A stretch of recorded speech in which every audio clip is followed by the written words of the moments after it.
Bonjour à toutes et tous. Merci d'être venus. Nous allons commencer. Et donc, juste une petite explication.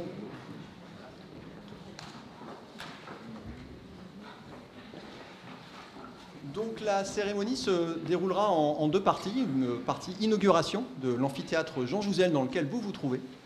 Et une deuxième partie autour de table ronde. Alors pour commencer, eh bien, je vais inviter à nous rejoindre autour de cette table Jean Jouzel, le héros du jour, et puis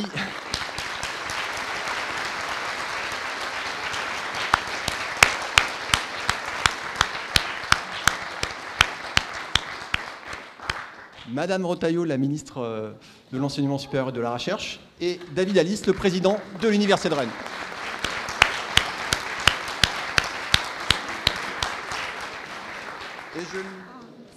Et je laisse maintenant la parole à David.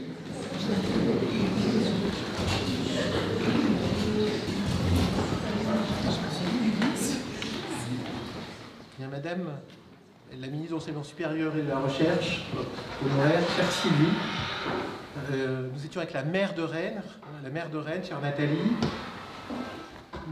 mesdames et messieurs les représentants des collectivités, mesdames et messieurs les représentants du rectorat, monsieur le président de l'université Rennes 2, mesdames et messieurs les directeurs des grandes écoles, établissements composantes, écoles de chimie, président de l'ENS, INSA, Sciences Po, EHESP, madame la directrice générale du CHU de Rennes, mesdames et messieurs les représentants des organismes nationaux de recherche, INRIA, INRAE, INSERM, CNRS, monsieur l'ancien député européen, ancien membre du Haut Conseil pour le climat, Pierre, mesdames et messieurs, chers collègues, chers étudiants, chers amis et puis chères familles de Jean Jouzel.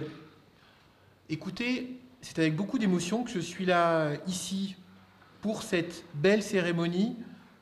Et nous sortons en fait d'une présentation avec Jean Jouzel, Pierre Larouturou, Nathalie Appéré, Hélène Cloître devant plus de 750 étudiants pour évoquer l'œuvre et la vision de Jean.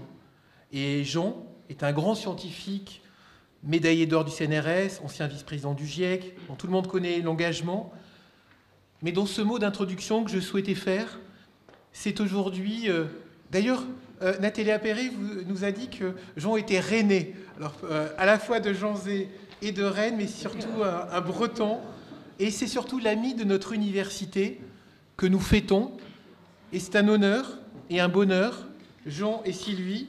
Et puis je salue tous les collègues vice-présidents, directeurs qui sont ici présents, tous les amis de Jean, pour cette belle cérémonie.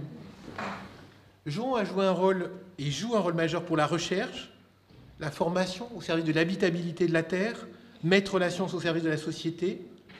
Il a toujours eu à cœur que ses travaux servent son territoire, la Bretagne. Il a encouragé, accompagné l'engagement de notre université en faveur de la transition écologique pour un développement soutenable. La thèse. Et alors d'abord, la recherche.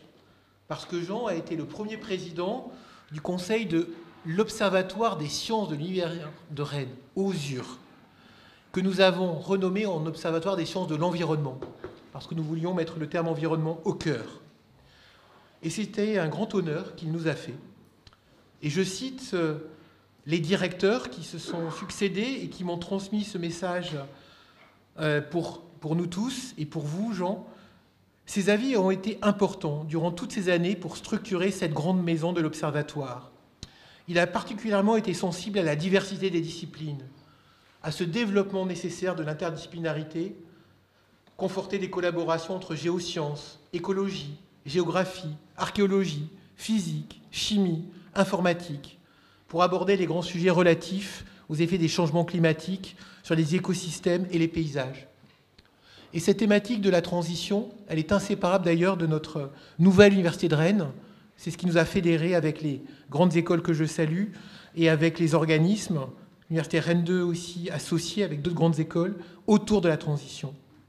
Et au sein de l'OSU, Jean a toujours soutenu les missions d'observation en tant que paléoclimatologue, conscient des temps longs et la nécessité d'avoir des suivis sur l'environnement. Il nous a poussé à diversifier et à aller aussi loin que possible dans l'appréhension des sciences du système Terre. Si aujourd'hui on parle d'ailleurs de limites planétaires, c'est parce que des chercheurs sont allés approfondir ces limites, ces sciences du système Terre. Et aujourd'hui, si nous avons notre projet Excellence IRIS-E sur la transition écologique environnementale, qui fédère tout le site rennais, toute cette visibilité nationale et internationale de l'OSU et notre observatoire, eh bien c'est aussi grâce à ces fondements que vous avez lancés.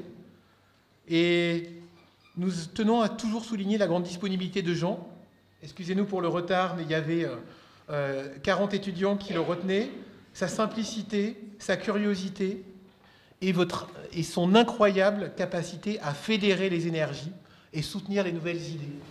Et je pense que si on est là, ben c'est aussi pour que vous nous donniez cette énergie et que vous nous montriez aussi le chemin. Et en formation, Jean est aussi l'auteur du rapport avec Luc Abadi pour sensibiliser et former les étudiants aux enjeux de la transition écologique dans le supérieur. Rapport que nous présentera notre ministre Sylvie Retailleau et dont nous avons assuré la mise en œuvre, dont nous assurons la mise en œuvre dans notre université. Et puis maintenant, depuis près de 2 ans, et je voudrais vraiment remercier tous les collègues impliqués qui vont témoigner d'ailleurs dans une table ronde cet après-midi pour appliquer, expérimenter ces préconisations en coopération avec toutes les composantes. Je dis souvent, il ne s'agit pas d'avoir un parcours d'une discipline, physique, chimie, économie, santé durable. C'est bien tout l'ensemble de notre offre qui doit se transformer avec et pour aussi nos étudiants. Et Jean, vous êtes intervenu devant les enseignants de l'Université de Rennes, parce qu'on pense que c'était les enseignants qu'il fallait aussi embarquer le 3 juin 2022. Alors pour l'anecdote, vous aviez demandé à Sylvie, votre voisine, de faire une visio avec Rennes, puisque vous alliez la voir quelques heures après. J'ai toujours ce souvenir, et merci Ronan de me l'avoir rappelé. Et c'était le point de départ de notre convention pour la transition, avec quasi 15 jours de formation-action, 150 participants. Et je tiens encore à remercier tous les organisateurs, tous les participants qui sont d'ailleurs quasi tous présents, parce que c'est devenu aussi notre vision, notre projet. Et la table ronde qui vient de se tenir du GIEC au territoire tous engagés, avec Nathalie Appéré, Pierre Larouturou, Hélène Cloître, Isabelle Pellerin, mais à laquelle Jean a été le grand à la fois témoin et le grand auteur en début d'après-midi. C'était plus de 750 étudiants de licence. Et elle fait partie du projet Voie de la redirection. C'est un projet IRIS-E et qui traduit votre rapport. Voilà. Mais ce soir, c'est aussi le citoyen du monde engagé pour l'avenir de la planète que nous souhaitons honorer.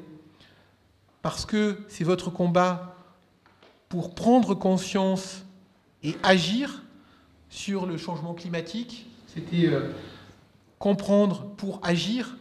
Et c'est ici d'ailleurs, et je salue votre ami Pierre Larouturou, parce que c'est ici que vous aviez lancé votre livre commun pour éviter le chaos climatique et financier, qui deviendra une action internationale. Nous avons parlé de Banque pour le climat. Je sais que c'est un projet aussi relayé, et je salue le grand quotidien, le groupe Ouest France, qui était partenaire aussi. Et notre université, de par sa thématique, de par son identité, elle est mobilisée contre le changement climatique, pour la défense des sols et de la biodiversité, mais elle est aussi et surtout engagée pour le combat pour l'éducation, la science et l'avenir de notre planète.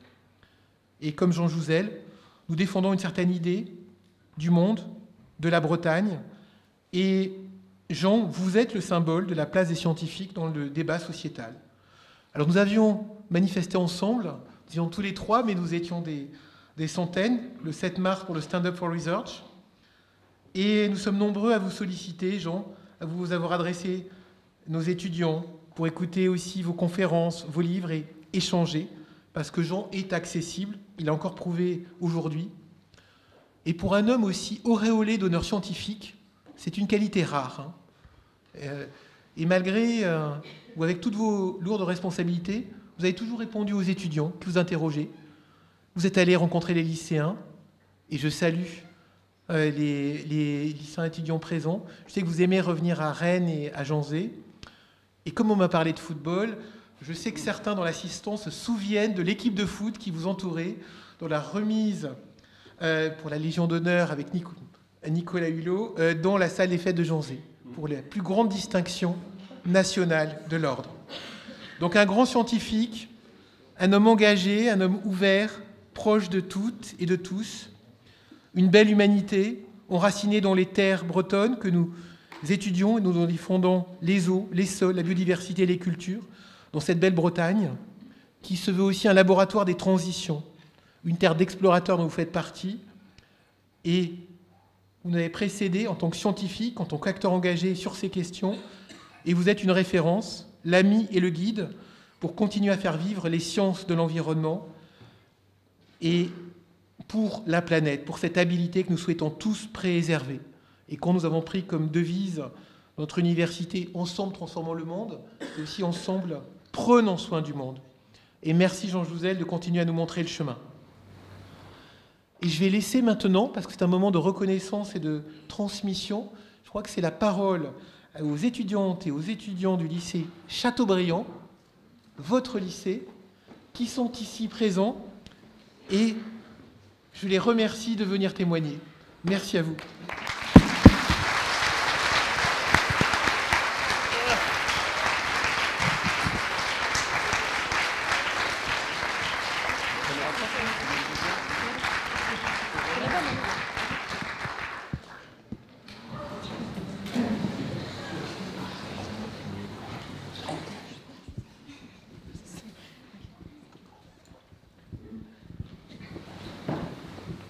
Dans un monde où les discours des arnaqueurs tentent de piétiner la vérité, où l'intelligence artificielle peut altérer nos références, où une science sans conscience n'est que ruine de l'âme, vous incarnez pour nous un scientifique qui n'a jamais perdu la sienne et qui défend l'environnement avec une ténacité et un pacifisme qui seuls peuvent engendrer une transformation vertueuse de notre société. En observant sans se voiler la face, en interrogeant sans nier l'évidence, en étudiant avec patience, la science dessine des perspectives stratégiques qui nous permettraient de sortir de ce labyrinthe incertain dans lequel le réchauffement climatique nous enferme. Face au bouleversement de notre présent et de notre avenir, elle nous autorise à prendre la parole pour ne pas dire n'importe quoi. Elle fait sens et autorité dans nos vies d'étudiants, et si elle nourrit d'innombrables innovations, elle mobilise aussi l'abstraction pour instaurer une objectivité rationnelle sans appel. Monsieur Jouzel, vous incarnez pour nous toutes ces exigences et toute cette énergie. Nous aimerions faire comme vous, nous battre et diffuser la science, défendre son accessibilité, son utilité et son humanisme. Ce sont ces valeurs qui nous importent, la découverte, l'enrichissement, l'innovation, sans que le respect des humains et des êtres vivants ne soit perdu de vue. L'homme, bien qu'il doive mourir, n'est pas né pour mourir, mais pour commencer. Il nous faut donc commencer, innover, mais défendre une innovation qui, menée à bon escient en mobilisant la vie politique et citoyenne, induit forcément la sobriété. Nous aimerions voir se réaliser davantage de reforestation, d'énergie renouvelable, l'essor du biomimétisme, des constructions en énergie renouvelable, en matériaux durables, penser économie d'énergie avant de penser au mix énergétique nécessaire.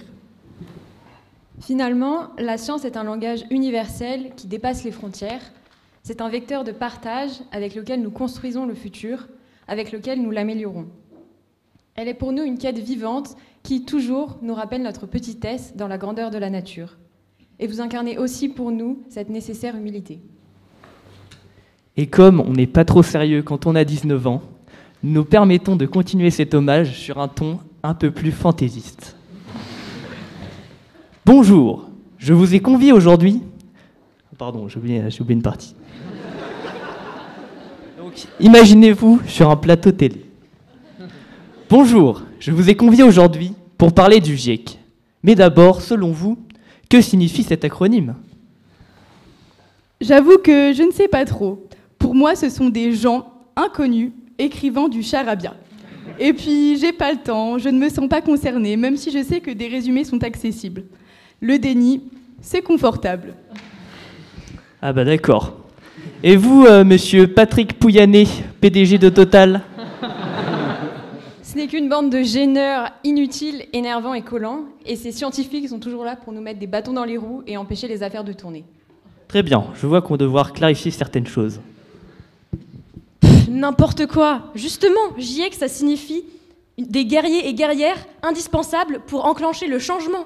Sans eux, sans une connaissance précise du climat, la transition écologique est impossible. Je sais que le militantisme monte fortement à la tête, mais un peu de retenue, s'il vous plaît.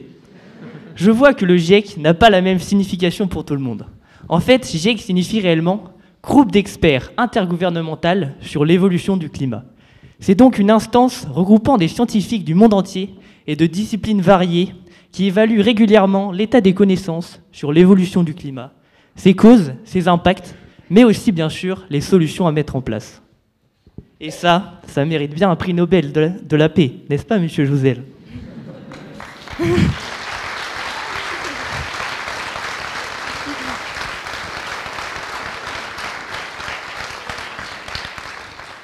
Mais nous aussi, on veut notre propre GIEC. Et on a réfléchi à un nom qui correspond à l'acronyme.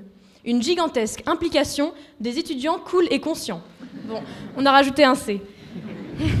Car si on a souvent déprécié la parole des jeunes au profit des anciens qu'on dit plus sages, l'histoire nous révèle l'implication cruciale des jeunes pour amorcer des changements à long terme.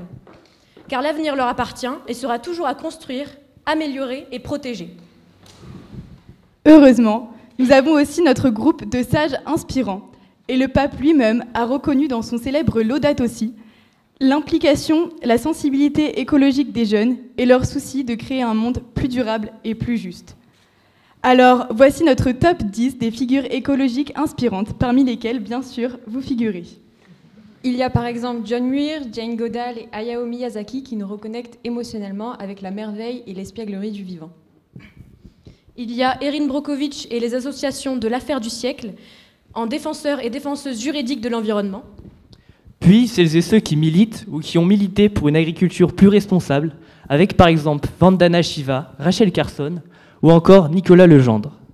Et enfin, les scientifiques qui nous fédèrent, comme Jean-Marc Jancovici et vous, Jean Jouzel. Alors que le repli individualiste et autoritaire semble s'emparer de notre époque, nous n'avons pas peur de nous tourner vers les autres, notamment pour combattre notre angoisse et notre éco-anxiété, car en discutant, on sort de la torpeur et on évite de s'en remettre à la collapsologie. Nous ne voulons pas nous effondrer et nous ne voulons pas devenir les orphelins de la planète.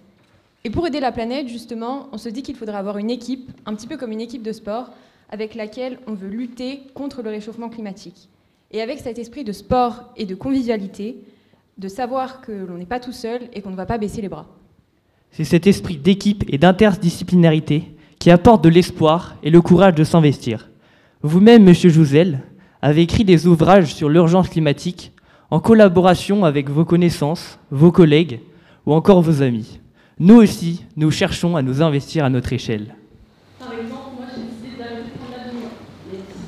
J'ai réduit ma consommation de viande. Je me suis engagée dans des collectifs et des associations.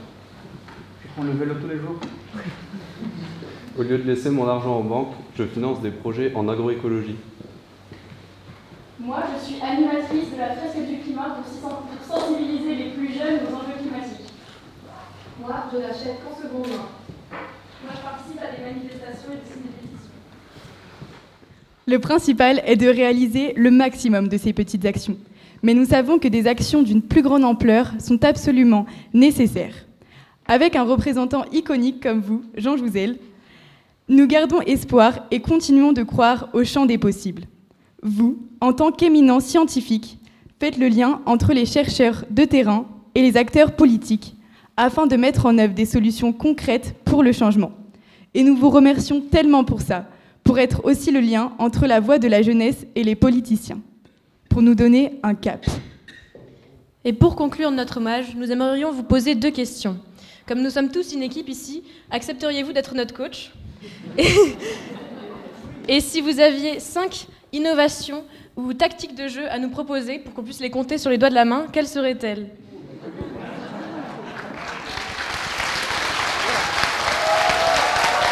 Oui.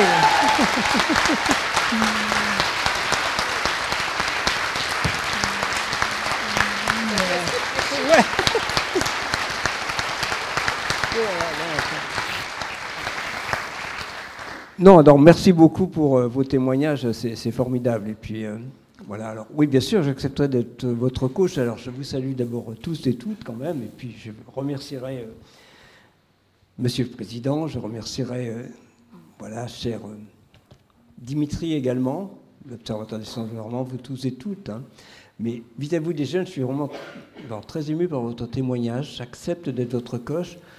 Et je pense que si on parle de 5 actions qui pourraient être, disons, faire partie de votre besace, elles ont été énumérées ici. Alors, on le voit bien. Merci d'avoir ces témoignages. Je crois qu'on peut en prendre 5. Il y en a d'avoir 8 témoignages sur ce qu'on pouvait faire dans la vie de tous les jours. Et j'ai la conviction que, voilà, en tant que citoyen, vous pouvez vous engager, mais aussi dans votre vie professionnelle. Vous êtes voilà, étudiant et voilà, les choix. Je dis souvent qu'il n'y a pas de secteur d'activité qui puisse se dire que le réchauffement climatique, ce n'est pas son affaire. Donc c'est ça mon message. C'est-à-dire que bon, les petits gestes, ils ont été énumérés ici. Je me suis impliqué dans la Convention citoyenne sur le climat. Il y a plein de suggestions, mais elles ont été merveilleusement reprises. Et puis, la vie professionnelle vous attend. Et prenez-la vraiment dans cette dynamique de transition au sens large. Voilà. Et merci beaucoup de vos témoignages. Pour la première partie et également pour la seconde. Merci beaucoup.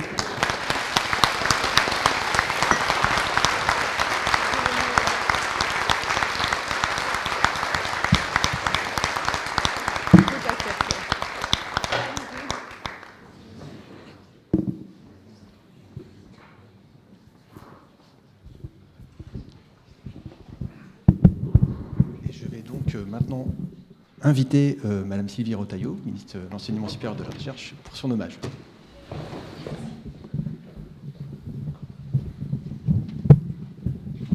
Parfait. Je me rapproche. Ça va être dur de passer après vous. Vous avez mis la barre super haut.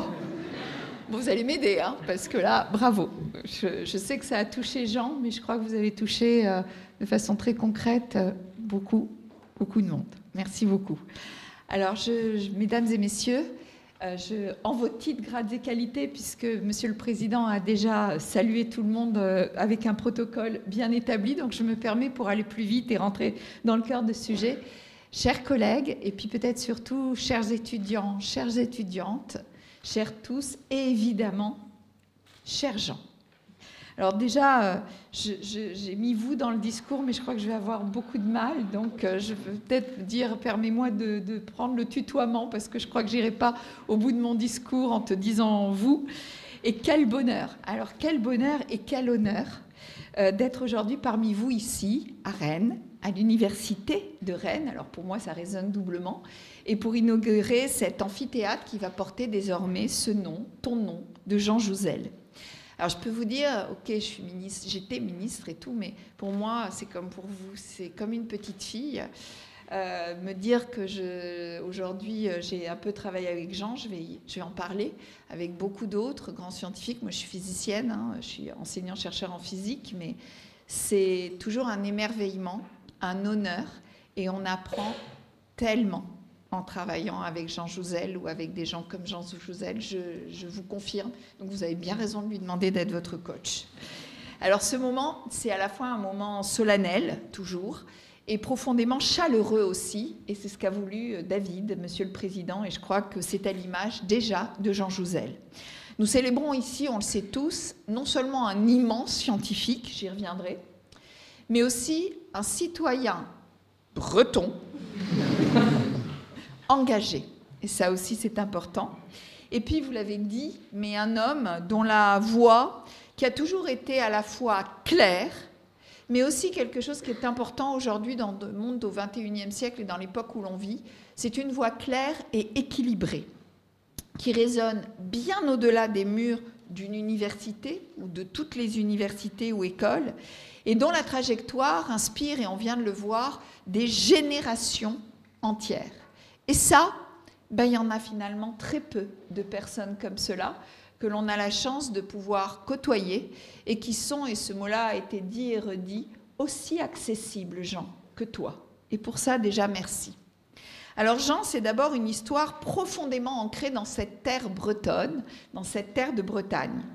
tu es né à Janzé, on l'a dit. Tu as été formé initialement à Rennes, donc pendant une partie de tes études, et tu as gardé tout au long de ta carrière internationale, parce que cette aura, elle dépasse nos frontières nationales, voire européennes, ce lien indéfectible avec ta région, avec ses habitants, avec ses paysages, et aussi ici, avec son université ou ses universités, puisqu'on en a évidemment plusieurs. Tu nous rappelles qu'on peut partir très loin, mais qu'on ne s'éloigne jamais vraiment de ses racines et de ce que tu as cultivé pendant tant d'années et sur le long terme. Et finalement, cette fidélité à ton territoire, c'est aussi celle d'un chercheur attentif au monde réel et bien sûr à la nature qui nous entoure. Alors, je voudrais juste un mot sur finalement cette journée. Tu en as parlé un peu, David, mais cette journée d'hommage, elle est riche, elle a déjà été riche, elle sera encore, avec cette table ronde tout à l'heure sur la transition écologique et sociale. Je pense que ces deux mots, on l'a dit et redit, vont ensemble et sont importantes, mais avec la jeunesse au cœur du débat. Et ça aussi, je sais que tu y tiens beaucoup. Et puis tout à l'heure, on aura la présentation de ton rôle déterminant dans l'enseignement aux enjeux des transitions écologiques et sociales. De comment l'intégrer dans nos enseignements, en particulier dans le premier cycle, dans le cycle licence, avec cet exemple à Rennes du cycle préparatoire à l'enseignement supérieur, où déjà des lycéens qui sortent du bac sont formés à ces enjeux. Et puis, il y a ce temps fort, ce temps qui nous rassemble maintenant, là, actuellement. Et tout ce programme, je crois qu'il illustre exactement ce que tu incarnes, Jean. Une science qui est claire, mais aussi une pédagogie, quelqu'un qui veut transmettre et qui a passé sa vie à transmettre. Et bien sûr et surtout, un engagement qui fédère. Et ça, c'est rare et c'est ce qui te caractérise. Alors, ton parcours scientifique, bien sûr, est exceptionnel. On l'a dit, tu es reconnu internationalement. Tu as été lauréat, évidemment, de la médaille d'or du CNRS, mais aussi de ce qu'on appelle aussi le prix Nobel des sciences de la Terre, le fameux prix Vetlesen, qui a été vraiment une reconnaissance internationale de tes actions et de ton parcours scientifique. Tu es chercheur au CEA, paléoclimatologue, glaciologue, et tu as consacré ta vie à comprendre l'histoire du climat, à décrypter les archives de la Terre, à faire parler les glaces de l'Antarctique et du Groenland pour en révéler tous les secrets. Tu as montré preuve à l'appui, et ça c'est fondamental, l'influence déterminante des activités humaines sur le réchauffement actuel. Combien il est inédit et malheureusement si rapide, et combien il est urgent d'agir. Vice-président de ce fameux groupe GIEC, du coup j'ai plus besoin de dire que ce qu'il veut dire, vous l'avez tellement bien expliqué, ou ce qu'il pourrait vouloir dire. Tu as été l'une des voix majeures de cette, je dirais, de montrer effectivement cette évolution du climat, et des voix majeures de cette communauté mondiale de scientifiques qui a travaillé de façon collective, qui a produit, et qui a voulu évidemment éclairer les politiques de cette urgence pour le climat, pour la biodiversité et pour cette vision systémique qui s'est aussi traduite dans d'autres rapports. Avec tes collègues, tu as contribué à faire reconnaître cette urgence climatique au plus haut niveau. Et bien sûr, je voulais reciter comme ce collectif, et c'est important parce que c'est un prix collectif, et c'est assez rare aujourd'hui de nos jours d'avoir des prix collectifs, qui a été distingué en 2007, vous l'avez dit, par le prix Nobel de la paix, mais qui était basé sur les travaux du GIEC. Alors, ce qui force l'admiration, ce n'est pas seulement cette excellence scientifique. Bien sûr, elle existe, et je crois que c'est important. Mais c'est la manière dont tu as toujours su partager ton savoir. Tu as su faire ce que pas assez de scientifiques osent faire, sortir du laboratoire, parler au grand public, mais aussi aux décideurs, aux médias, aux jeunes, et ceci sans jamais céder à la facilité. Tu n'as jamais dramatisé pour faire peur, mais ni minimisé pour rassurer. Tu as choisi cette voie de l'équilibre si difficile, de la vérité et de la pédagogie. Et pour nos universités, pour les jeunes qui s'y forment, ton exemple est juste une boussole.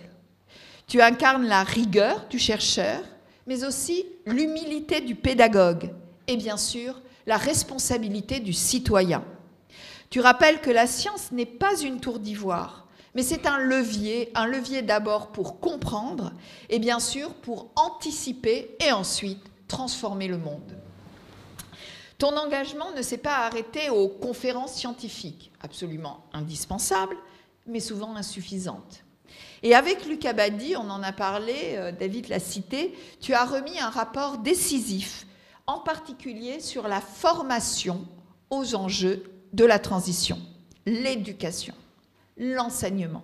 Ce levier émancipateur est tellement efficace, premier, pour protéger notre démocratie. Alors quand j'étais ministre, ce rapport a été une boussole pour moi. C'est grâce à vous, et puis peut-être d'abord à ton autorité scientifique, qui pour moi est importante, parce qu'elle se base sur des faits démontrés, que nous avons rendu obligatoire pour tous les étudiants de premier cycle cet enseignement sur la transition écologique. C'est grâce à vous que nous avons lancé cette formation des personnels de l'enseignement supérieur et de la recherche. Et c'est grâce à vous, et à toi, mais aussi à Luc, que chaque établissement doit aujourd'hui avoir son plan climat, biodiversité et transition écologique.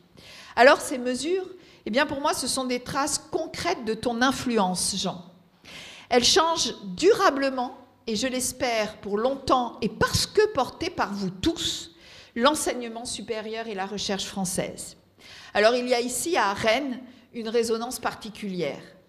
C'est pour cela d'ailleurs que le ministère a choisi d'y tenir le 10 décembre prochain un colloque sur la transition écologique et le développement durable ou soutenable qui fait suite à celui de Bordeaux en 2022 où tu nous avais fait l'honneur d'y être et de lancer ces mesures, et puis celui de Montpellier déjà qui avait fait déjà un premier état et de suivi des mesures.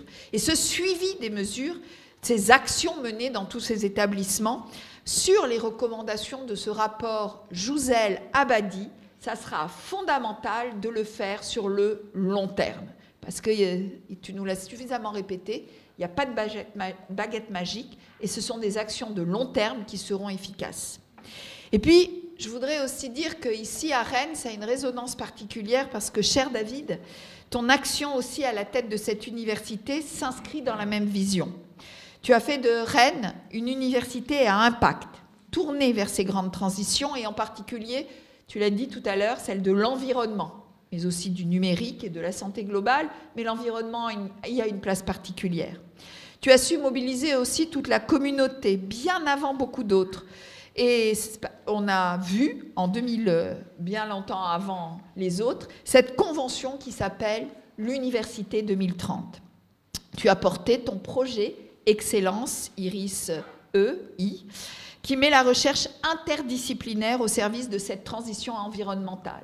Et on l'a dit, cette interdisciplinarité, cette vision des communautés de disciplines communes, c'est ce qu'a porté aussi Jean pendant toute sa carrière pour pouvoir arriver à avoir de l'impact dans ses orientations et dans ses disciplines.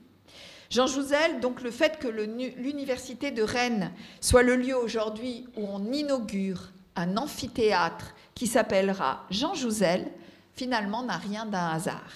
C'est juste une rencontre naturelle entre une université en mouvement et un scientifique visionnaire.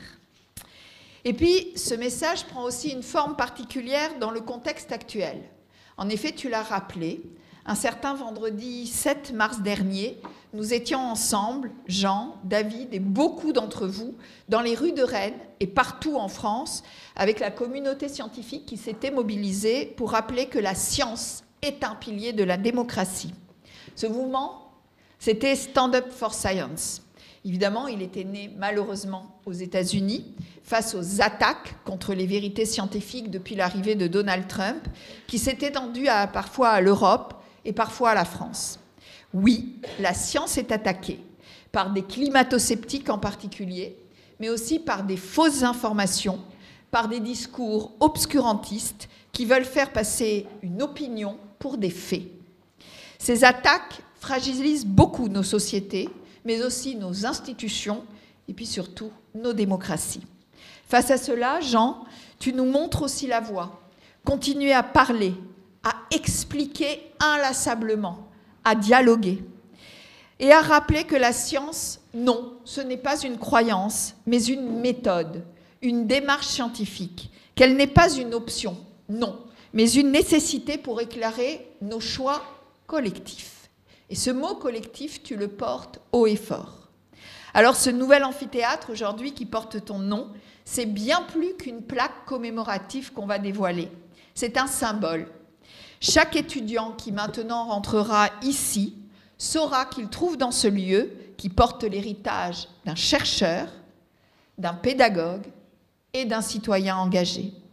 C'est ici, à l'université et en particulier dans cet amphithéâtre, que de nouveaux esprits s'éveilleront à la complexité du monde, à la beauté de la science, mais aussi à l'urgence de l'engagement. Et peut-être, Jean, que certains d'entre eux se souviendront de toi en disant « c'est possible », mais on l'a vu déjà en fait. La science peut changer le monde et notre engagement avec. Et au moment où la société a plus que jamais besoin de repères, ton parcours nous dit qu'un chercheur peut être à la fois un éclaireur et un passeur. Et qu'en Bretagne, comme ailleurs, les grandes aventures scientifiques commencent souvent par une curiosité, un émerveillement, mais ensuite une vraie volonté d'agir. Alors, cher Jean, juste merci. Merci pour tout ce que tu as fait, que tu continues de faire. Merci pour ta rigueur, ton humilité et pour ton courage. Aujourd'hui, nous n'inaugurons pas, j'y suis arrivée, seulement un amphithéâtre. Nous ouvrons un espace d'avenir qui portera haut les valeurs que tu incarnes, celles de la connaissance, de la responsabilité, mais aussi avant tout ce qui te tient à cœur, de l'espoir et qu'il y a quand même encore quelque chose à faire. Merci Jean.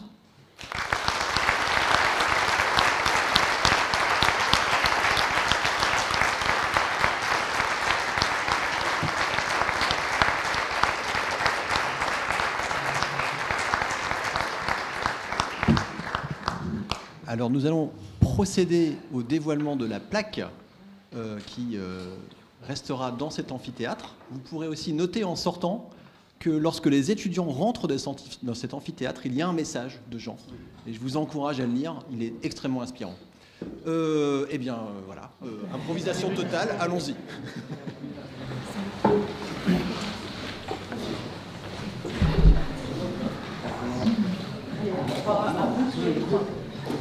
Tu comptes ? 1, 2, 3.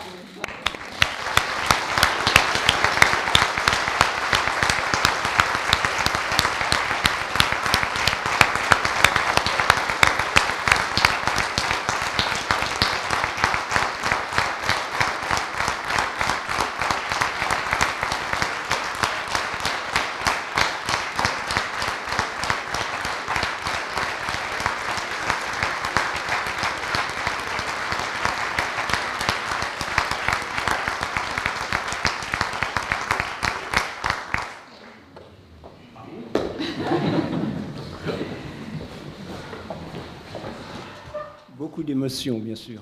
Donc, voilà, chère Sylvie, cher David, cher Dimitri, voilà, merci beaucoup. Et à vous tous et toutes, chers étudiants, j'ai été très sensible à vos témoignages et bien sûr aux témoignages qui ont été faits, à l'organisation de cette journée qui doit beaucoup à Dimitri et ses collègues et à l'université, bien sûr. C'est un grand merci. Et voilà, beaucoup d'émotions. Sylvie, tu as parlé de bonheur, j'ajoute l'émotion, c'est clair. Voilà, et très, très fortement.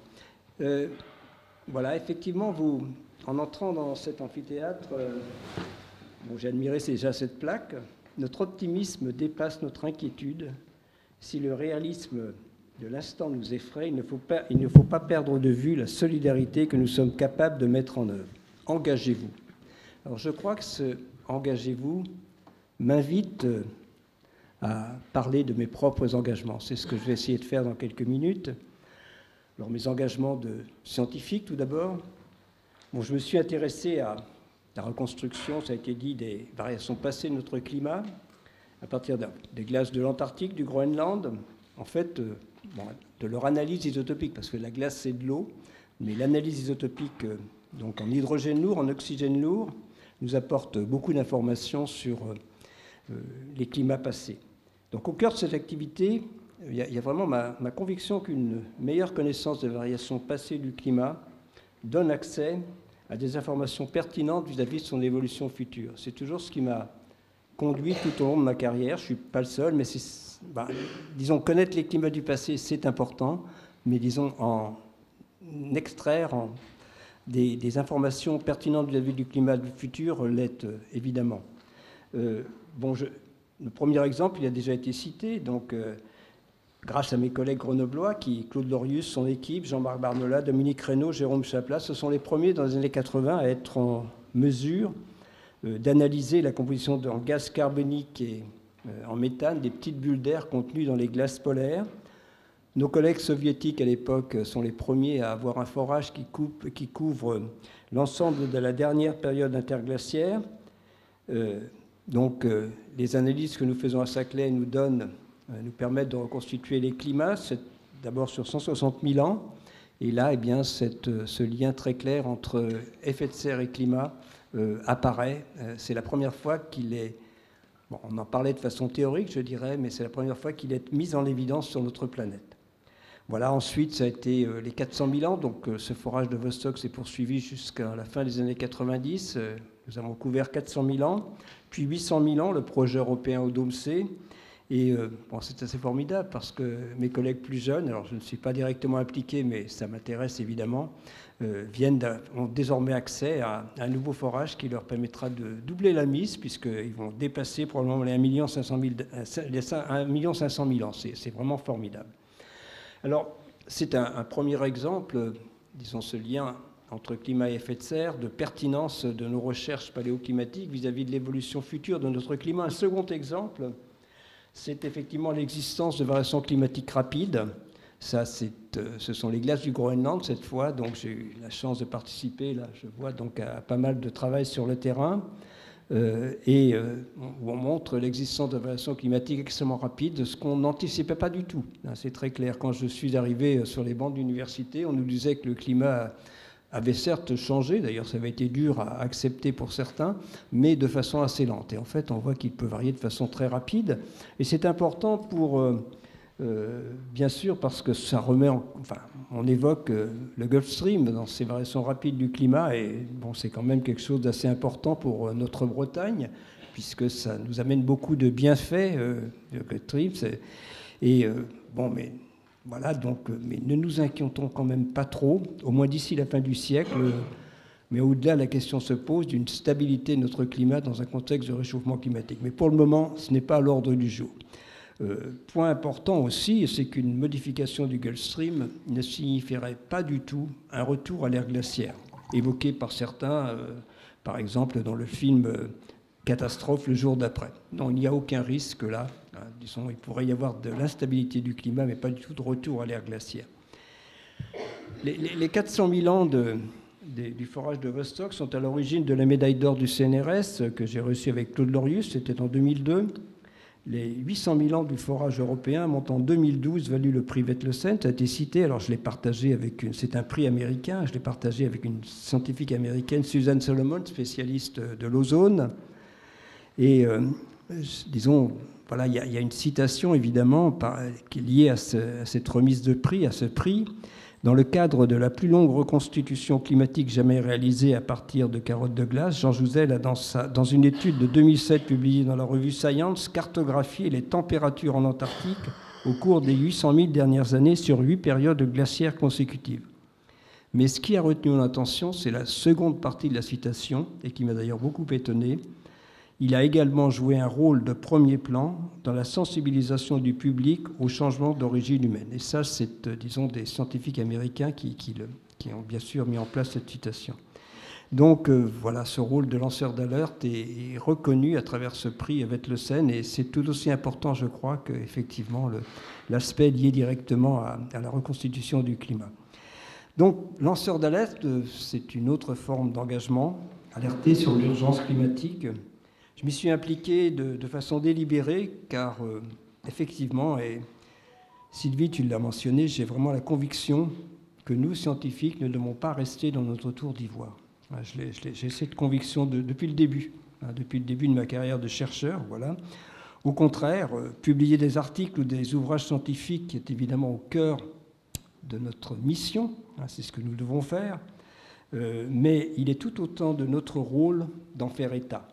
C'est très clair, d'en faire état vers la société au sens large, le grand public, nos concitoyens, les associations intéressées dans tous ces problèmes environnementaux, mais aussi vers les décideurs, qu'ils soient économiques ou politiques. Et ça fait partie de notre mission.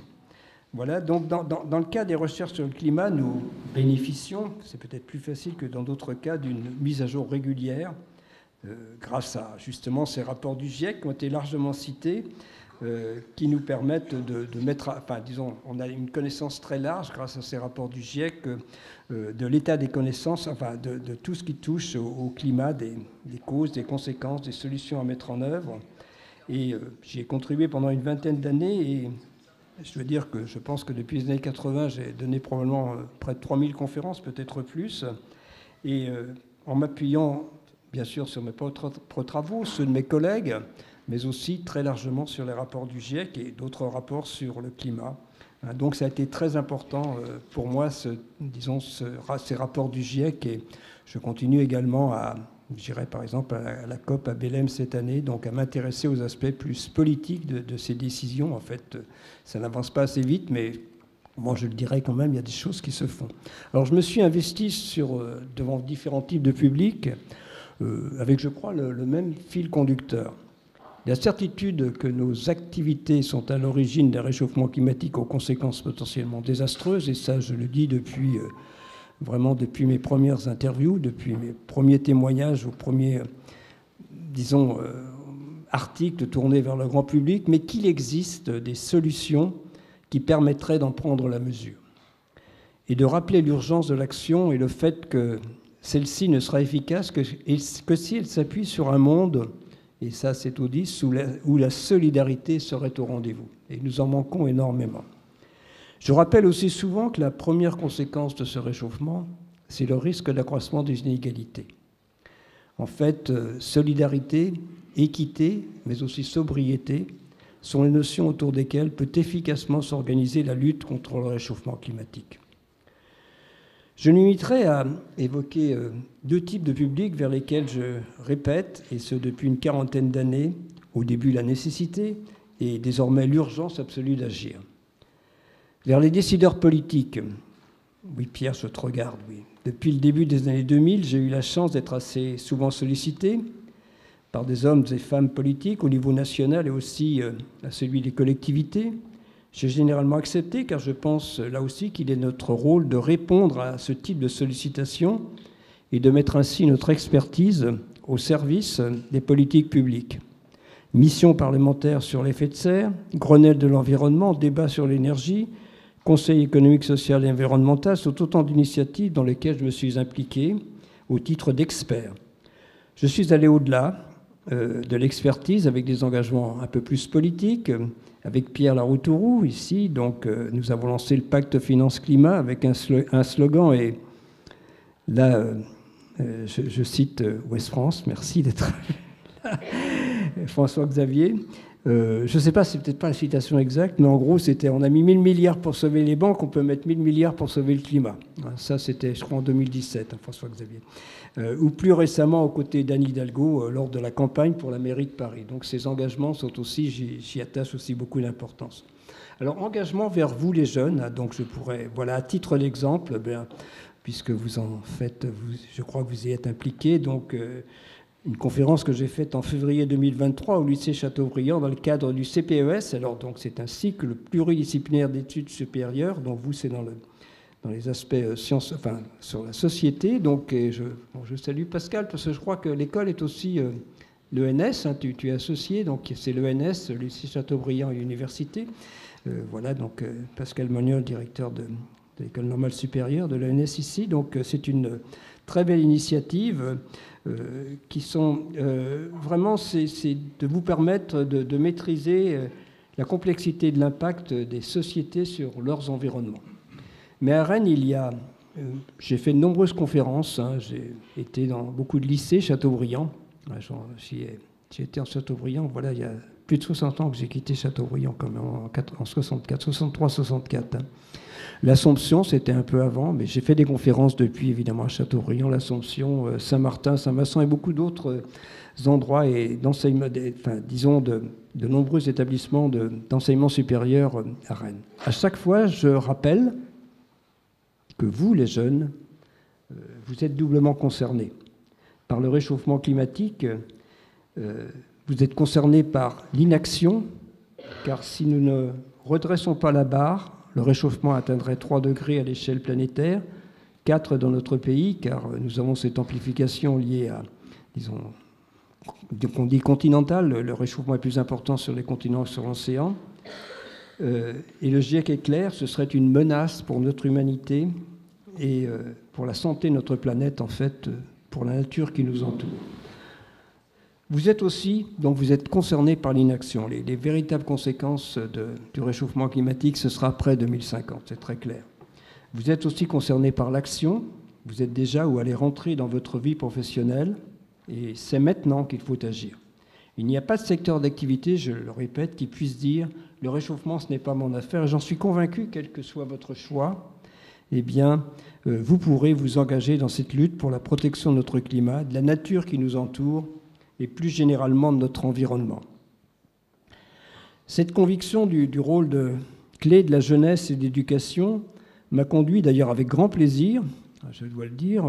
Voilà, j'avais aussi présidé assez longtemps le Haut Conseil pour le Conseil pour la science et la technologie, mais voilà, j'ai beaucoup fréquenté le ministère à l'époque, mais c'était l'époque du Covid quand même, donc il y avait beaucoup de visio.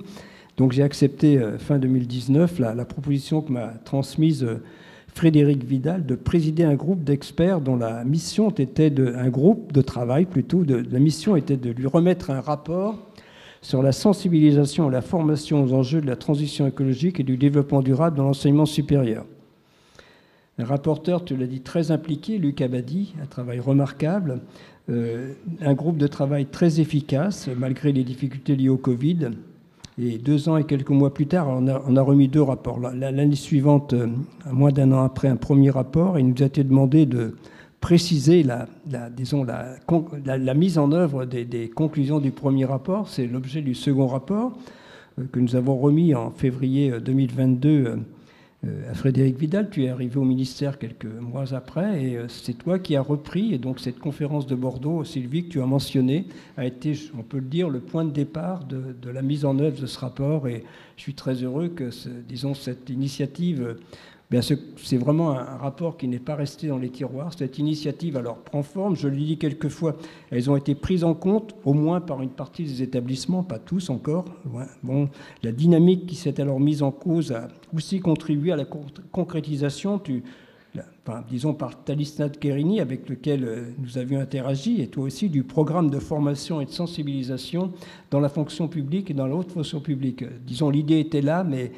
Le rapport a vraiment servi, je crois, de ligne conductrice. Et d'ailleurs, c'est Luc Abadi qui a pris la responsabilité largement du comité, du conseil mis en place autour de cette formation.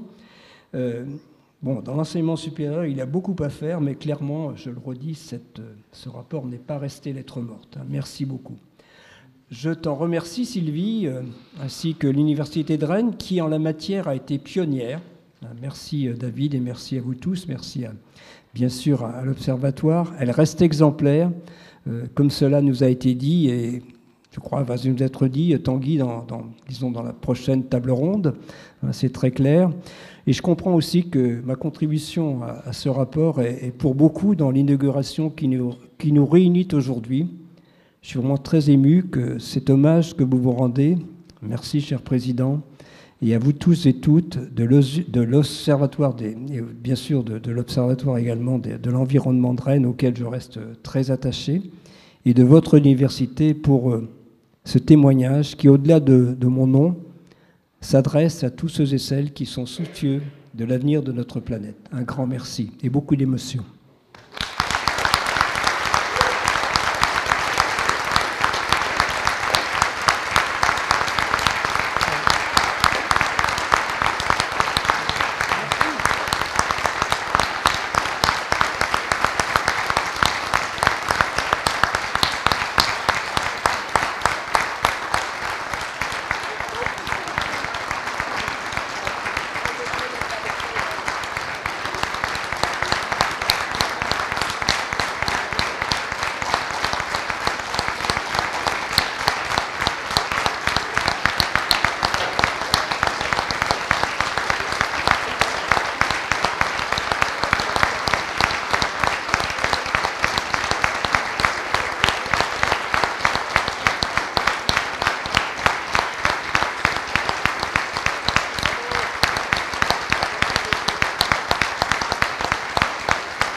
Bon, j'ai un petit mot à dire, mais ça va être très court.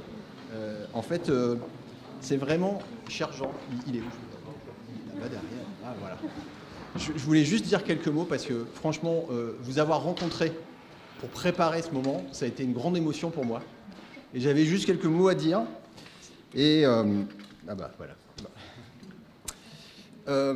Et d'abord, je voulais vous dire, en tant que citoyen et parent, que je souhaitais vous remercier pour le combat que vous menez depuis toutes ces années en faveur de l'avenir des jeunes générations et celles qui ne sont pas encore nées. Et puis en tant que chercheur en sciences de la Terre, bah, je suis fan. Hein. J'admire le scientifique exceptionnel que vous êtes. Les contributions à la compréhension de la machine climatique, c'est fascinant. Je me souviens des cours, moi, que j'avais quand j'étais jeune sur les isotopes, les climats passés, c'était incroyable. Et puis l'implication forte dans le fonctionnement du GIEC, tout ce qu'on a dit. Et surtout, la manière dont, je passe au tutoiement, je m'excuse, dont tu portes inlassablement la voix de la science dans la société. Et ce que tu fais, c'est tellement précieux pour toute la communauté scientifique. Et c'est un exemple qui est remarquable. Et puis, en tant que directeur de l'OSRN, on l'a dit, je représente une communauté de scientifiques qui te sont extrêmement reconnaissants d'avoir accompagné la naissance de cet objet. Et j'espère que bon, l'Observatoire est né sous de beaux auspices avec toi. Et j'espère qu'en local de l'étape, tu apprécies ce qu'il est devenu. Alors, en prenant la direction de l'OSRN en 2022, je pensais en avoir un peu fini avec Jean Jouzel. Voilà, j'ai dit, bon, voilà, c'est le site du passé. Mais c'était sans compter l'énergie que tu as mis au niveau national pour transformer l'enseignement supérieur.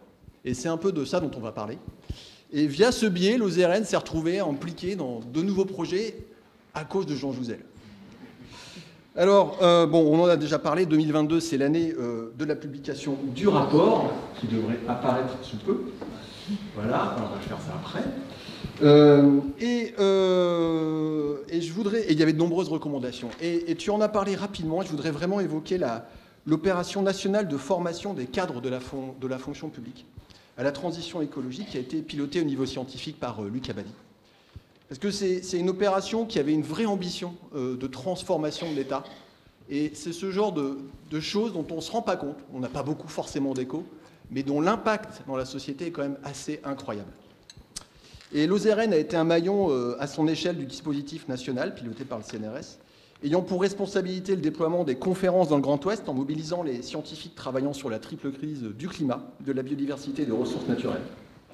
Cette initiative unique au monde, finalement, on ne l'avait jamais fait ailleurs, visant à mettre en avant la parole des scientifiques auprès de 25 000 acteurs essentiels des rouages de l'État. C'était vraiment fantastique. Elle vient de s'achever. On peut regretter qu'elle ne s'élargisse pas à tous les fonctionnaires, faute de moyens, mais l'important, c'est qu'elle ait existé et qu'on ait pu la faire. Alors, ce qui restera sans doute, et c'est le sujet qui nous intéresse maintenant, sans doute l'avancée la plus importante et transformante sur le long terme, concerne la systématisation de l'enseignement aux enjeux de la transition écologique et sociale dans l'enseignement supérieur. Et c'est sur le rôle déterminant que tu as joué dans cette démarche que l'université souhaite revenir. Et donc, pour ce faire, nous allons avoir deux tables rondes. La première va revenir donc sur la manière dont l'université s'est saisie de ce rapport pour réussir à déployer cette formation dans les diplômes Bac+3 de l'université. Alors, quelles que soient les filières et les spécialités, C'est une aventure fantastique, mais le chemin n'est pas sans embûches lorsque l'on parle d'une grande université et de plusieurs milliers d'étudiants à former. Et nous enchaînerons ensuite sur une seconde table ronde, nous partant sur les nouveaux diplômes qu'il est souhaitable et qu'il serait intéressant de développer. Et là, nous parlerons du cycle pluridisciplinaire d'études supérieures Sciences, Environnement, Société, lancé en 2022 avec le lycée Chateaubriand et l'UNES de Rennes. Nous aurons pu choisir d'autres formations très dynamiques à l'université, mais parce que le lycée Chateaubriand fait partie de ton histoire, nous avons souhaité faire un focus sur ce nouveau diplôme.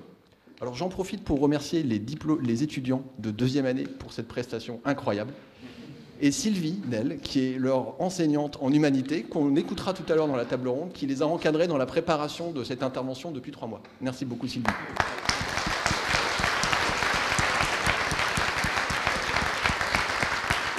Et sur ce, je laisse la parole à Tanguy Descamps, enseignant coordinateur pour la formation à la transition écologique et sociale à l'Université de Rennes.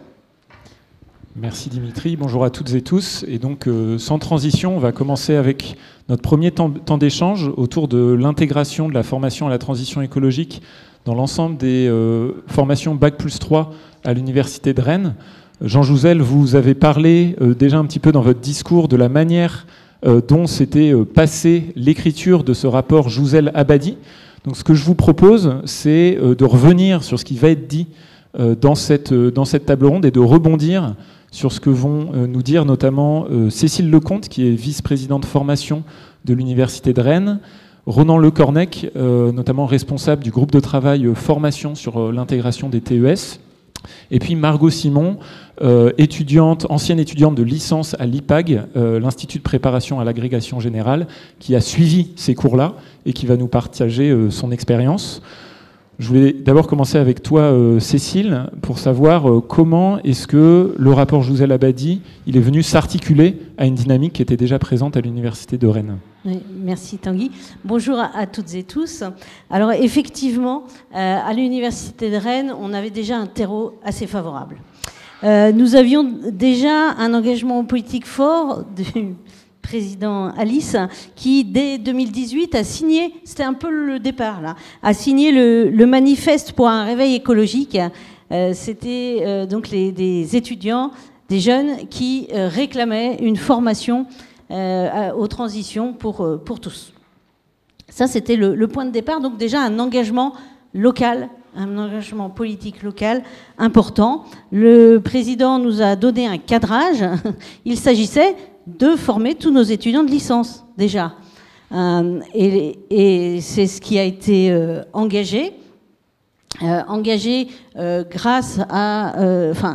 sous l'impulsion de Ronan, qui a porté la mise en œuvre d'un MOOC, le MOOC ODD de l'UVED, qui a été mis dans les maquettes des étudiants. Et grâce à, je vois en face de moi, Erwan Allo, qui était le vice-président formation à ce moment-là. Ça y est, nos étudiants de licence commençaient à avoir tous une formation. On a utilisé ce MOOC pendant 2 ans, 3 ans, et puis avec l'idée qu'il fallait aller plus loin, qu'il fallait transformer les choses. Et là, le rapport Jouzel-Abadi est sorti en février 2022. Ça a été un élément accélérateur fort. Donc je disais sur un terreau déjà existant. Je recite mes collègues Erwan Allo, donc VP formation, et Eric Kitty, VP conseil d'administration, ont lancé un GT, un groupe de travail sur la formation hôtesse, dont, ça c'était en juin 2022, et dont la feuille de route était de travailler à la manière dont on allait pouvoir mettre en œuvre dans notre université les recommandations du rapport. Comment on allait concrètement pouvoir transformer nos formations de premier cycle. Donc une vingtaine de collègues de l'ensemble des composantes de notre université, sous l'égide de Ronan, ont travaillé pendant toute une année. Vous en saurez un tout petit peu plus juste après. Alors moi, j'arrive dans l'histoire plus tard. Moi, j'arrive qu'en mai 2023. Et là, en juillet 2023, ce groupe nous remet son rapport avec 12 recommandations. L'équipe de gouvernance, nous étions en séminaire à Bayron, séminaire qui a été marquant pour l'engagement de notre université. C'est au cours de ce séminaire que l'on a collectivement décidé d'engager l'université dans cette convention pour l'université en transition pour l'université en 2030. Donc c'était un élément, là aussi, politique fort. Toute l'équipe de gouvernance engagée. On allait pendant 9 mois travailler, 150 collègues de l'université s'engageant et prenant collectivement des décisions qui nous engagent pour l'avenir, qui deviennent notre boussole. Et puis, nous avions donc toujours un rapport réalisé par ce groupe de travail avec 12 recommandations. Autre élément qui est venu porter tout cela, évidemment, la ministre Sylvie Retailleau le rappelait tout à l'heure, c'était en octobre 2022 à Bordeaux, je m'en souviens, j'y étais, grand moment, puisque Madame la ministre nous a imposé, finalement, mais c'était très bien, de rendre obligatoire cette formation pour les étudiants de premier cycle. Donc pour nous, licence et but. Donc on avait une politique locale très forte nous incitant, on avait une obligation nationale nous obligeant, on avait ce rapport, 12 recommandations, on avait presque tout là. Si, on avait presque tout. Mais alors 12 recommandations, c'était beaucoup. Et dans une université, je ne sais pas, tout le monde ne sait pas forcément comment on fonctionne, mais enfin, il y a une commission formation et vie étudiante qui a la lourde tâche de gérer tout l'aspect formation. Et donc on s'est dit, je pense que c'est assez nouveau et c'est assez unique, on a fait travailler cette commission formation dans un format inhabituel, en groupe de travail, réunissant élus du personnel, des enseignants-chercheurs, des étudiants, les personnalités extérieures aussi. Et tout ce monde-là, en petits groupes, a travaillé et a choisi, en fait, 4 des 12 recommandations qui allaient être les premières recommandations pour lancer la transformation de nos formations de premier cycle. C'est vraiment un élément fort que ce soit cette commission formation qui l'ait décidé de cette manière-là. C'était déjà du collectif, on était déjà dans la coopération, c'est toute l'histoire. Et donc à partir de là, on a identifié dans chacune de nos licences, dans chacun de nos buts, des pilotes de la transformation, des enseignants, pilotes de la transformation. Et après l'histoire, elle continue avec Ronan, parce que c'est lui qui a mené tout ça de main de maître.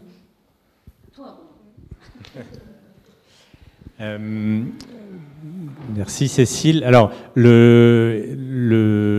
Ronan et tout le groupe de travail étendu, parce que tout ce travail, on l'a mené avec beaucoup d'enseignants-chercheurs et de personnel de l'université et d'étudiants. Et en fait, ces recommandations, elles sont en 3 grandes catégories. La première, en s'appuyant vraiment sur ton travail, Jean, sur ce rapport, c'est en fait, qu'est-ce qu'on va mettre dans ce socle commun, concrètement, nous, à l'Université de Rennes, qui puisse être en commun, des communs dans les différentes composantes. La deuxième catégorie, c'est comment on réalise concrètement cette intégration, comment on trouve la place dans les maquettes, comment on fait ça aux différents endroits avec les différentes contraintes. Et puis la troisième catégorie de recommandations, c'est celle de comment on fait ça avec quelles ressources, quels moyens, comment on s'y prend dans quel calendrier.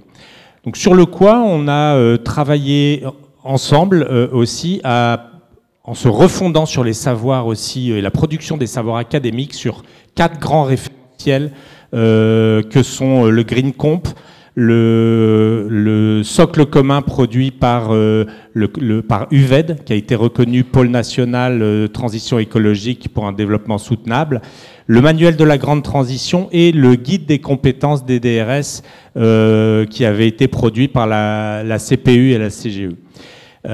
Et puis à partir de ce travail-là, dont on a fait une synthèse, on est allé voir toutes les composantes Et on a fait des ateliers, en fait, de co-construction avec eux de quel scénario on pourrait déployer pour intégrer ces enseignements.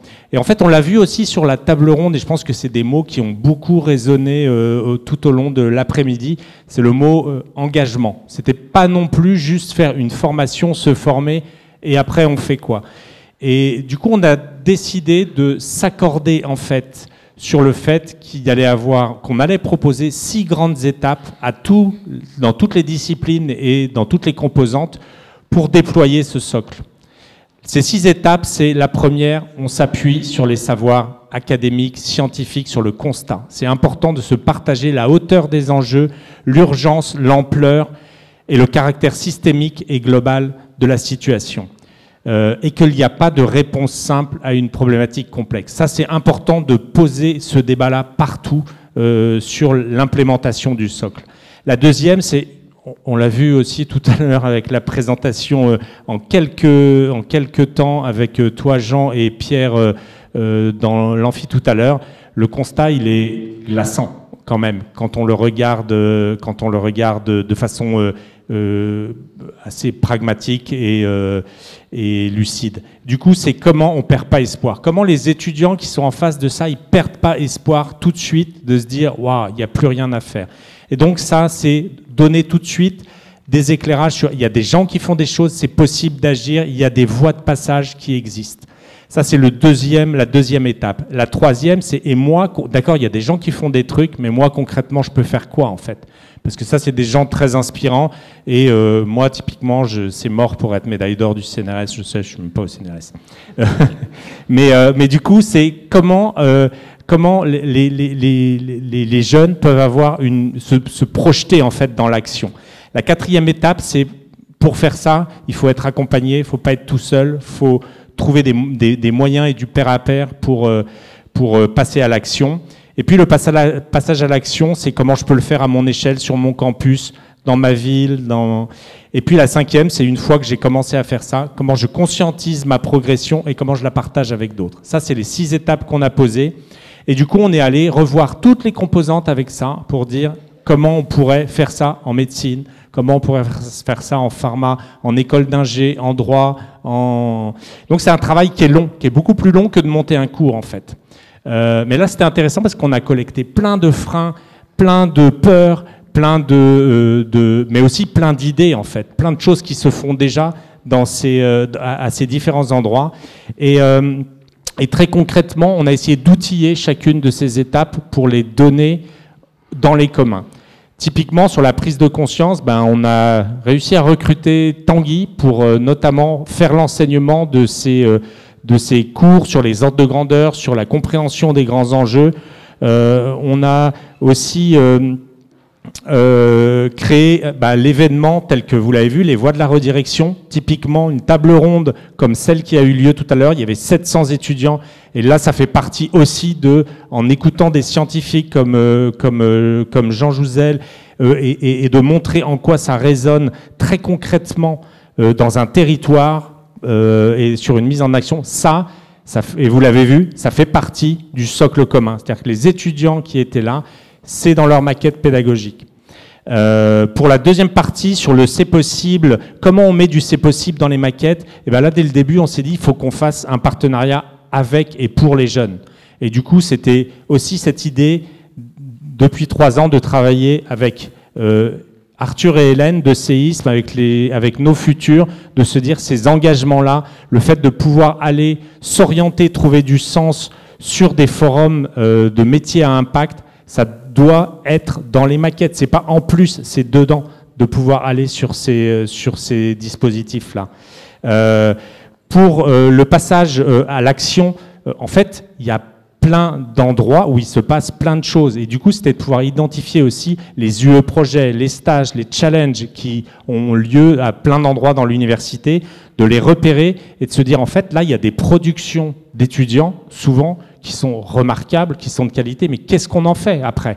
C'est top, on a des PowerPoint, comment on pourrait monter quelque chose où on regarde ce qui est vraiment de l'ordre de la durabilité forte et comment l'établissement pourrait peut-être mettre en œuvre tout ou partie de certains de ces projets. Ça, c'est un projet qu'on est en train de lancer, notamment avec la vice-présidente en charge de l'insertion professionnelle de l'entrepreneuriat étudiant.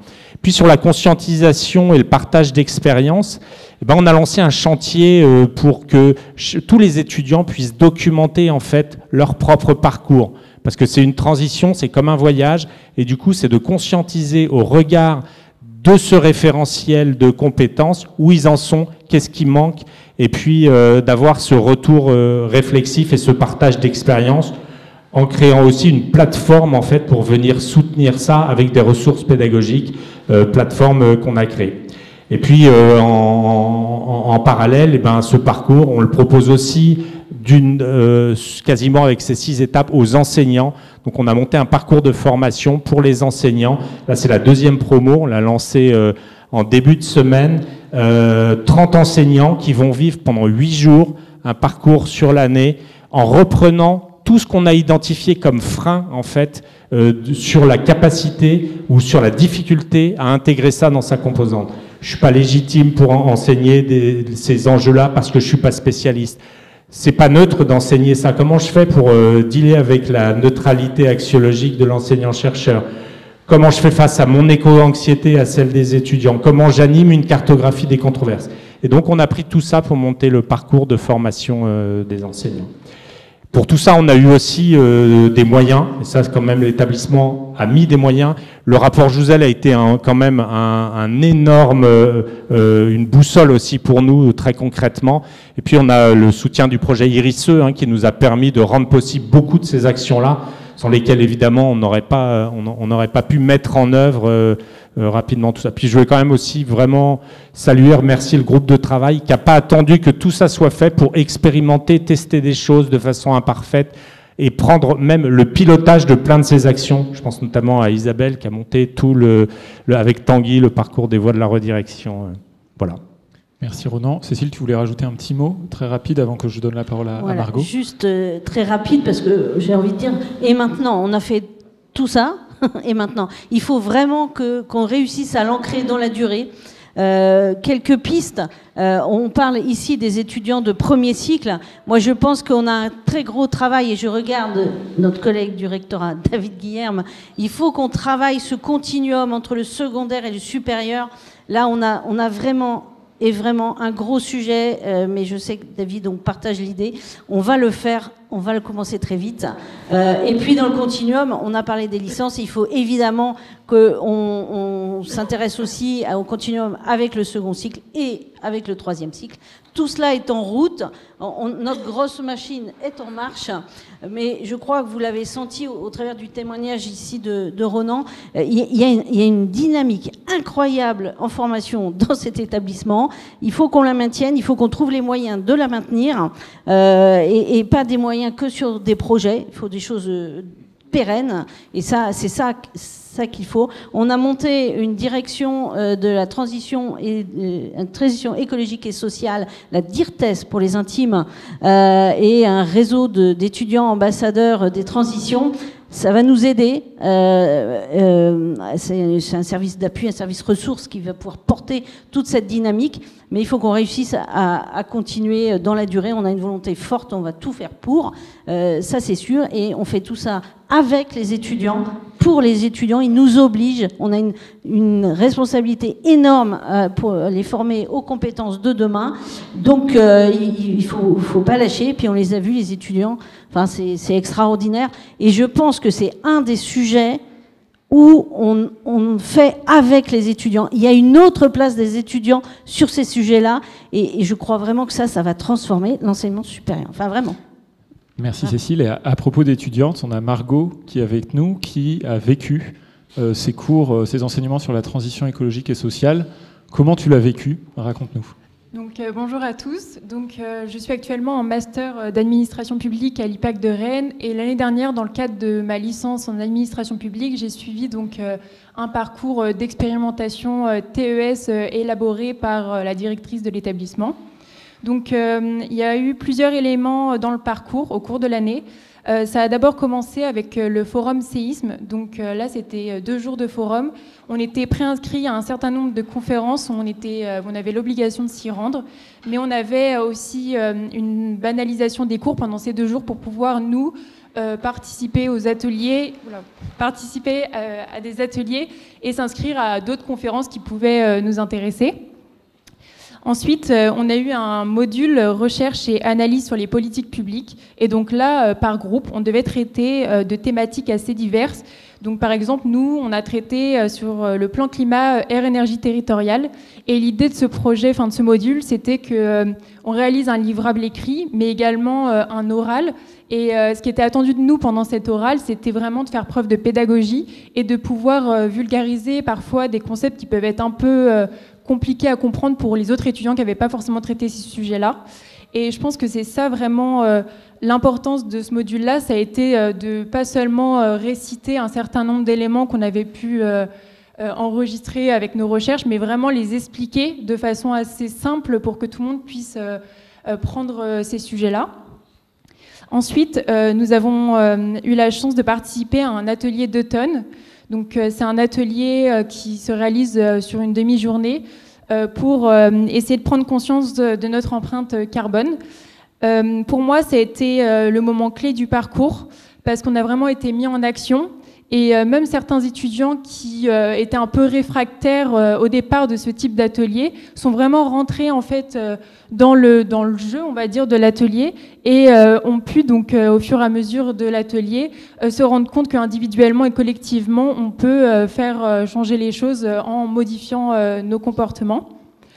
En parallèle donc, de tout ce que je viens de vous dire, tout au long de l'année, on avait un cours de gestion de projet dont l'objectif était de créer par groupe un projet autour des transitions environnementales et sociales. Donc c'était très large et donc ça a donné des projets très différents, plus ou moins aboutis. Et donc nous, on a pu mettre en place une table ronde à la fin d'année, en avril, sur la thématique de comment on peut mobiliser et coordonner les acteurs d'un territoire pour accélérer les transitions écologiques. Donc, pour la réalisation de cette table ronde, on a eu la chance de pouvoir accueillir Tristan Lahaye, qui est un député, mais également Anne-Catherine Lanchou, qui est très engagée dans le territoire, sur le territoire, notamment à travers l'association des Shifters, qui a également réalisé un podcast Notre raison brûle. Également David Alliou, qui a cette casquette aussi engagement associatif, mais également qui est consultant auprès d'entreprises privées autour de la question climatique. Et enfin, Rémi Rousselet, qui est un ingénieur à l'ADEME. Donc pour moi, ce parcours qui a été assez dense, parce que là, je le résume en quelques mots, mais en fait, c'est vraiment tout au long de l'année où on a été, avec différents modules, tout le temps sollicité et tout le temps, on s'est questionné sur ces problématiques, m'a permis... en fait, ça nous a permis d'avoir une implication concrète et de ne pas être seulement dans... un cours descendant, mais vraiment de participer activement et de pouvoir mettre complètement en action en fait. Et donc j'ai décidé cette année de m'impliquer dans le réseau des ambassadeurs autour des transitions environnementales et sociales. Et je pense que sans ce parcours-là, l'année dernière, j'aurais pas forcément eu le courage d'envoyer ma candidature en me disant qu'en fait, je suis pas une experte. Moi, j'ai pas les connaissances techniques. Et je me suis dit comment, à mon échelle, sans avoir toutes ces connaissances-là, je pouvais concrètement faire changer les choses à l'échelle de l'université. Ça me paraît en fait irréalisable. Et en fait, à la suite de tout ce parcours d'un an, je me suis dit, en fait, même si on n'est pas forcément tous des experts, je pense que tous individuellement, on peut s'engager et essayer de proposer des projets, d'améliorer collectivement, de s'engager au niveau des transitions à l'échelle de l'université. Merci beaucoup Margot. Jean, pour un petit mot, qu'est-ce que ça vous inspire ? Oui, d'abord merci de ces 3 témoignages, Ronan, Cécile et Margot. Merci. Moi, je rebondis sur ce que tu as dit pour ton groupe de travail, Ronan. Moi aussi, je souhaite remercier, parce que ce rapport, il est là, mais donc remercier Luc Abadi, qui était son rapporteur, mais aussi remercier tous les membres du groupe de travail, Les étudiants, simplement pour souligner que les étudiants s'y sont beaucoup impliqués. Et ça a été très important dans la qualité du rapport, bien sûr. Les organisations, conférences des grandes écoles, France Université, enfin, se sont aussi beaucoup impliqués, étaient présentes. Mais moi, j'ai été vraiment ces étudiants, ils s'impliquaient. Et d'ailleurs, je garde les contacts avec certains d'entre eux. Et ça m'a marqué parce que c'est important. Alors, simplement dire l'état d'esprit que nous avions, simplement, en rédigeant ce rapport. Alors, certains souhaitaient être directifs avec Luc, et d'autres aussi, nous souhaitons surtout pas ne pas être trop directifs, ou le moins possible. Il y a très peu de recommandations chiffrées, je crois qu'il n'y en a qu'une. Et c'est parce que l'idée, notre espoir, et l'idée, c'était que chaque université s'approprie ce rapport. C'était pas, moi j'ai toujours défendu cette approche, si on impose, c'est pas la. Enfin, puis il y a la liberté académique, de toute façon, c'est même pas. Bon, ça n'aurait pas été. Mais l'idée pour moi, c'était, et je trouve ça merveilleux de voir qu'effectivement. Bon, je crois que j'étais venu à Rennes avec Pierre avant la présentation de ce rapport, et on avait déjà discuté de ces aspects, puisque ça m'intéressait. J'avais compris que l'université était, disons, très volontariste, et c'est remarquable ce que vous avez fait. Voilà, j'espère que vous allez poursuivre, et puis merci aussi à David, à tous ceux qui s'y impliquent, Dimitri. Donc oui, mais cet esprit d'appropriation, je remarque que vous êtes approprié ce rapport, et ça me fait extrêmement plaisir, et voilà, c'est remarquable. Merci Jean, merci à tous les trois. On aurait pu en parler plus longtemps, mais on va s'arrêter là.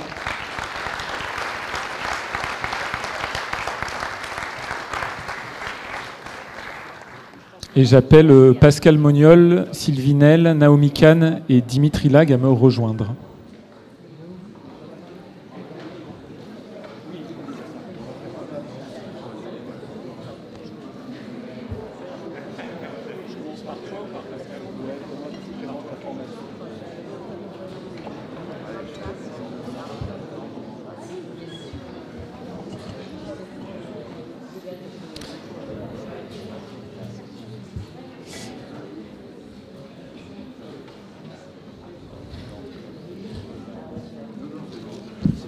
Rebonjour à toutes et tous. Je vous présente rapidement Pascal Moniol, vous êtes président de l'ENS Rennes, Dimitri Lag, directeur de l'OSE Rennes, Sylvie Nel, enseignante à Châteaubriand et notamment sur les humanités auprès des CPES, et Naomi Kahn, tu es ancienne étudiante CPES.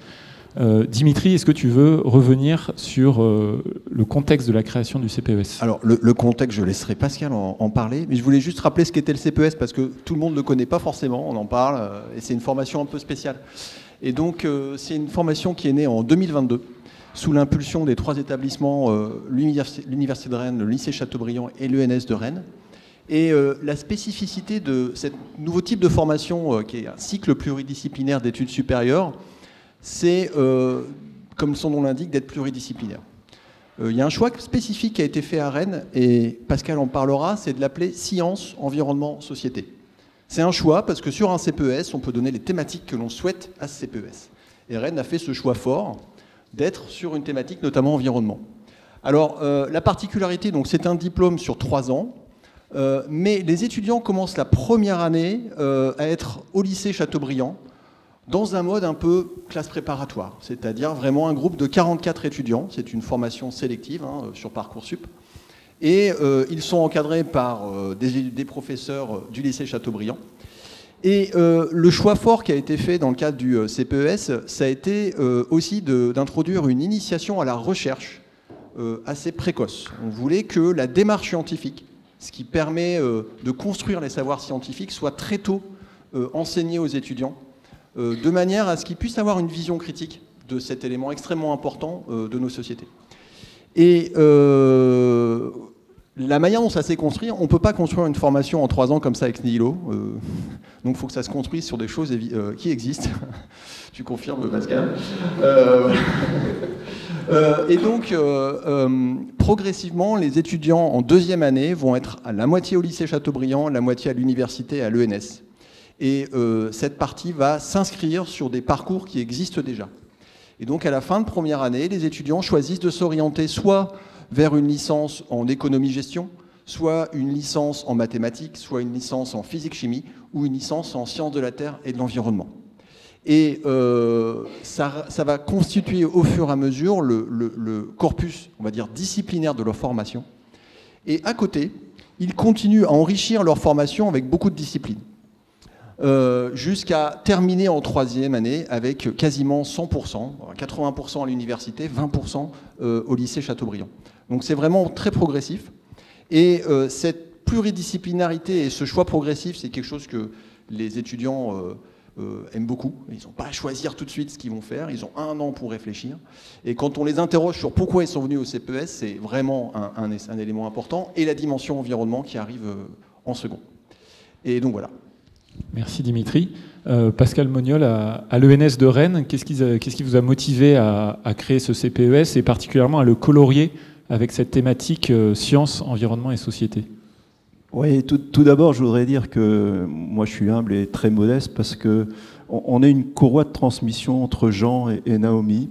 Et c'est ça ce que l'on fait, c'est être cette courroie de transmission entre les générations et de former ces jeunes qu'on a entendus tout à l'heure, absolument formidables. Donc merci. Moi, je suis très heureux de tout ça. Je suis très fier de voir ce CPES parce que c'est une vraie réussite, quoi. Et grâce à vous, élèves, aux enseignants-chercheurs, aux enseignants, à tous ceux qui se sont impliqués.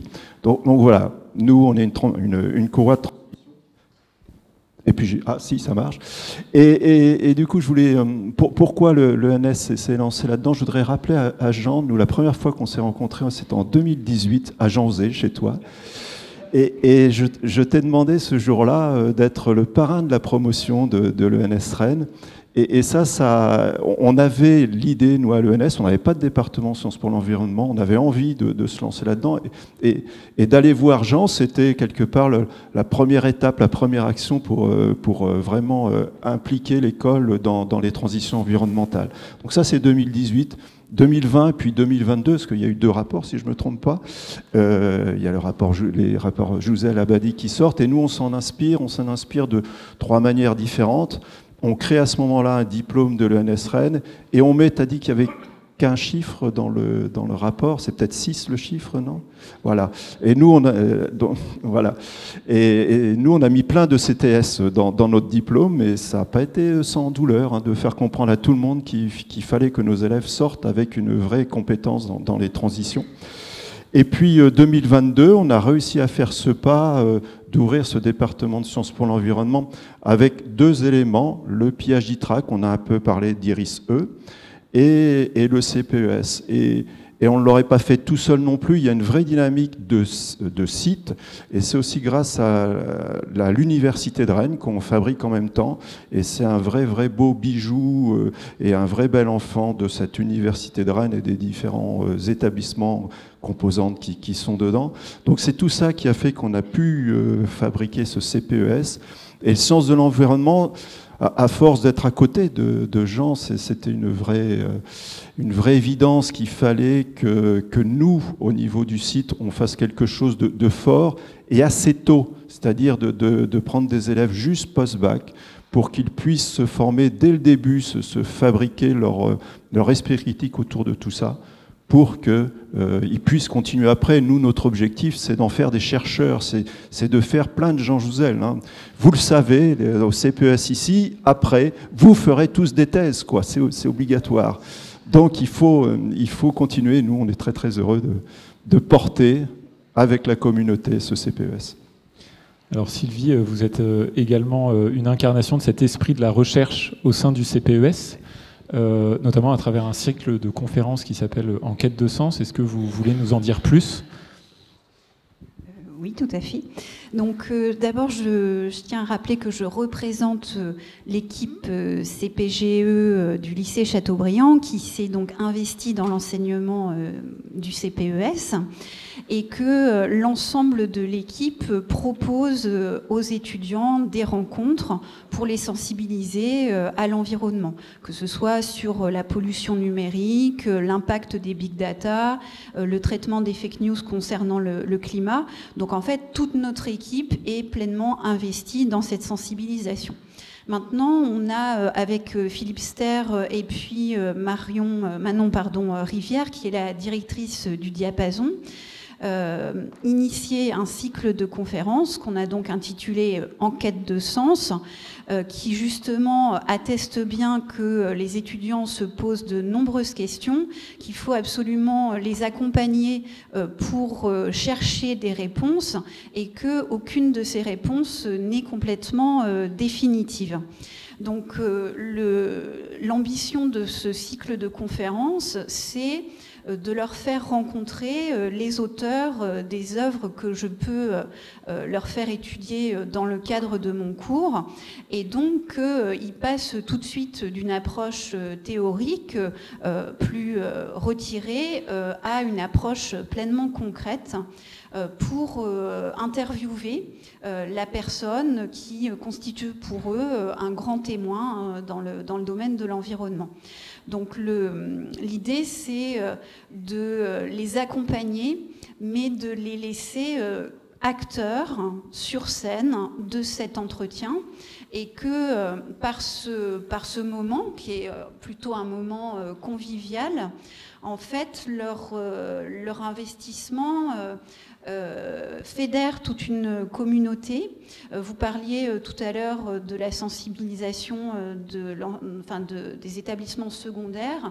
L'idée du cycle de conférences, c'est de pouvoir justement amener des élèves du secondaire à assister à ces entretiens, amener aussi certains étudiants de CPGE à rencontrer les étudiants du CPES, et de ce fait qu'ils puissent tous continuer de discuter à ces sujets à bâton rompu dans le hall du diapason. Voilà.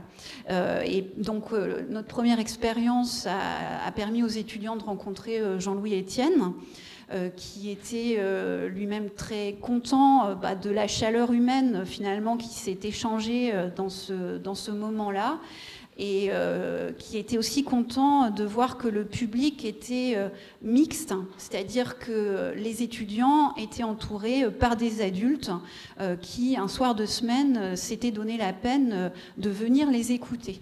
Et je pense que voilà, le cycle de conférences, il a cette vocation. Il laisse aussi une trace, puisque chacune des interventions est enregistrée et donne lieu à un podcast. Donc je remercie aussi les responsables techniques, notamment l'équipe de Jean-Philippe Sienne, et aussi les intervenants techniques du diapason, parce que ça permet aussi que les étudiants soient intégrés dans une communauté humaine dont ils ont besoin. Voilà. Merci Sylvie. Alors Naomi Kahn, toi tu as étudié au sein du CPES. Est-ce que c'est pour cette dimension pluridisciplinaire que tu es venue, en partie peut-être? Quelles sont les raisons qui t'ont amené à rejoindre ce cursus et comment tu l'as vécu? C'est exactement ça, dans le sens où j'avais envie de pouvoir faire une formation qui me permette de travailler sur les grands enjeux actuels. Et je pensais, et c'est un avis qui est assez partagé ici, je pense, que justement cette dimension pluridisciplinaire, elle est très importante, parce que c'est difficile aujourd'hui de réfléchir et de trouver des solutions à des questions aussi larges que le réchauffement climatique, sans avoir une dimension et une approche pluridisciplinaire. Et grâce à l'ENS, j'avais justement aussi la possibilité d'avoir déjà dès le post-bac un pied dans la recherche, ce qui était aussi une très bonne opportunité. Et je pense que je cherchais quelque chose aussi d'un peu audacieux, parce que quand on a envie de participer activement à la transition écologique et sociale, c'est bien d'apprendre à oser faire des choix un peu ambitieux. Voilà. Et parmi les cours, les enseignements que tu as suivis, qu'est-ce qui t'a particulièrement plu, notamment tout ce qui est tourné autour de la transition écologique et sociale? J'ai beaucoup aimé tous les projets très pluridisciplinaires qu'on a été amenés à mener. Et on a aussi été très accompagnés et encouragés par toute l'équipe enseignante et toutes les personnes qui se sont investies dans le CPES pour justement monter des projets, être acteurs. Donc ça, c'était quelque chose qui m'a beaucoup plu. Et j'ai trouvé aussi justement dans le CPES un espace de partage et d'expression. Enfin, on l'a vu avec les nouveaux étudiants aussi, qui ont cette volonté de pouvoir s'exprimer et de pouvoir s'engager. Alors le CPES avec la pluridisciplinarité permet de faire des pas de côté. Parfois, Sylvie, Nel, je crois que vous utilisez notamment la littérature ou en tout cas la lecture au service de la transition écologique et sociale. Est-ce que vous voulez nous dire un petit peu plus quelle place ça occupe ? Oui, je veux bien. Alors, en fait, moi, j'enseigne les lettres. Le cours que je dispense, on peut l'intituler culture générale, et j'enseigne aussi, enfin j'ai donné des cours pour les épreuves de culture générale des concours de la fonction publique. Donc je sais bien que justement les concours des établissements de santé intègrent depuis l'année dernière la thématique de l'environnement. Alors vous parlez d'un pas de côté, moi je parlerai plutôt d'une vue englobante qui permet par la littérature de rejoindre la philosophie comme en prépa scientifique. Et cette année, au programme des prépas scientifiques, la thématique c'est expérience de la nature. Donc on voit aussi que voilà, ils nous rejoignent. Et en fait, moi, j'essaye d'aborder la littérature, la philosophie, les sciences humaines, mais je pense que, comme vous l'avez vu aussi, on ne peut pas se passer de l'émotion. Et le texte littéraire, il porte l'émotion. Donc, alors je ne sais pas si c'est un pas de côté, mais je pense que c'est un critère profond et majeur de passer par l'émotion. Parce que les étudiants, ils ont aussi besoin d'évoquer une forme d'angoisse, en même temps un complet enthousiasme pour la nature. Donc on ne peut pas se passer du sentiment. Voilà. Merci. Dimitri et Pascal, est-ce que vous voulez rajouter quelque chose sur le côté pluridisciplinaire du cycle et de la manière dont il va s'articuler aussi avec potentiellement le lycée avant ? Je pense que le passage en régime lycée, entre guillemets, au début, les étudiants aiment beaucoup parce que ça facilite effectivement par rapport à une transition qui peut être assez impressionnante de la salle de cours à l'amphi Jean Jouzel, par exemple. Mais cette pluridisciplinarité, d'abord, elle offre aussi aux étudiants diversité de points de vue, ce qui est assez fascinant chaque année. C'est des étudiants qui ont plutôt fait, par exemple, des spécialités maths, physique, chimie, qui arrivent, et puis ils découvrent le droit de l'environnement. Ils vont découvrir des dimensions autour de l'économie de l'environnement qu'ils n'avaient pas forcément perçues, et ça leur ouvre les yeux, et puis bim, ça part de l'autre côté. Et dans les belles histoires, alors Naomi, il faut quand même rappeler que elle a quand même eu du courage, parce que ça a été la première promo, et bon, il y a eu un petit peu de plâtre à essuyer quand même, hein, bravo. Mais ce qui est assez fascinant, c'est que par exemple, des étudiants qui ont obtenu une licence de sciences de la Terre et de l'environnement, en ayant suivi de l'économie et gestion à côté, en fait, ils se sont dit, non, en fait, le master qui m'intéresse, c'est d'aller faire un master en économie de l'environnement. Et ils ont bifurqué comme ça pour aller vers cette thématique. Et c'est un peu ce qu'on essaye de faire, c'est nourrir cette envie d'étudier plein de choses. Alors des fois, il faut calmer les envies, parce que parfois, il faut quand même savoir un petit peu des choses dans sa discipline. Et ce qui est assez fascinant aussi, c'est d'avoir essayé de construire ça dans la mesure du possible avec les étudiants. Parce qu'on a essayé d'être vraiment à leur écoute pour voir quelles étaient les idées à mettre en œuvre et qu'est-ce qu'on pouvait faire. Et c'est une vraie richesse. Et donc, voilà, moi je trouve que l'équipe pédagogique et les étudiants sont vraiment fascinants parce qu'on a plein de disciplines, il y a plein de projets très différents qui se mettent en place. Et là, enfin, c'est extra, quoi. C'est vraiment top. Oui, juste pour compléter, je pense qu'on voit la pluridisciplinarité d'une façon extrêmement intéressante ensemble avec ce CPES. Et puis après, c'est qu'il ne faut surtout pas faire des généralistes de tout ou des généralistes de rien.